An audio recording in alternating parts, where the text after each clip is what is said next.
এবার রাজশাহীর বিএনপির ঘাঁটিতে ভাগ বসিয়েছে জামায়াত।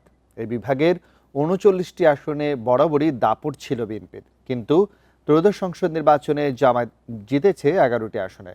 বিশ্লেষকরা বলছেন, দীর্ঘদিন কোণঠাসা থাকায় নির্বাচনের মাঠ গোছাতে ব্যয় পেতে হয়েছে বিএনপিকে।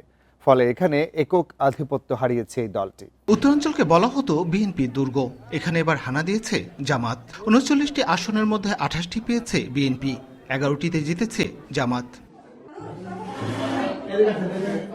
স্বাধীনতার পর এবারই প্রথম এমন সাফল্য পেল জামাত। চাঁপাইনবাবগঞ্জের ৩টি আসনেই আধিপত্য দলটির। রাজশাহীর ৬টির মধ্যে ২টি পেয়েছে জামাত। বগুড়া ও নাটোরে বিএনপির একক প্রাধান্য থাকলেও পাবনা, নওগাঁ ও সিরাজগঞ্জে ধরে রাখতে পারেনি। বিজলি কেবলসের স্কিন কোটেড ইনসুলেশন আগুন প্রতিরোধী। বিজলি কেবলস, নিরাপদ আজীবন।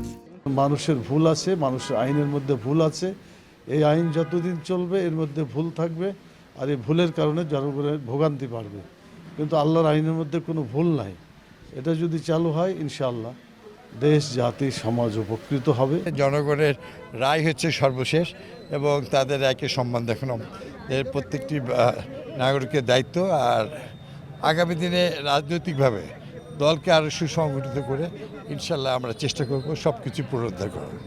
বিশ্লেষকরা বলছেন, দুর্বল প্রতিদ্বন্দ্বী, বিকল্প শক্তির অনুপস্থিতি এবং আভ্যন্তরীণ ভুল বোঝাবুঝির কারণে বিএনপির এমন ফল। আমাদের যে ক্যান্ডিডেট যারা ছিলেন, যে তার যে ভোটারদের সাথে যার নিবিড় যোগাযোগ, সেই বিষয়টা সেখানে কাজ করছে। তো এই বিষয়গুলো একটা ফ্যাক্টর হয়ে দাঁড়াতে পারে। আর আরও একটা বিষয় হলো যে ব্যক্তি ইমেজ কিংবা ইস্যু টু ইস্যু যে বিষয়গুলো কাজ করে, সেইগুলো তো এখানে কাজ করছে। কাজ করার ফলেই মানে বিএনপির যে আসন সংখ্যা এখানে কমে গেছে। ৩৯টি আসনে বিএনপি জামাত সহ ২১২ প্রার্থী প্রতিদ্বন্দ্বিতা করেছেন। এর মধ্যে নারী ১১ জন। Mustafizur Rahman, Independent News, Rajshahi.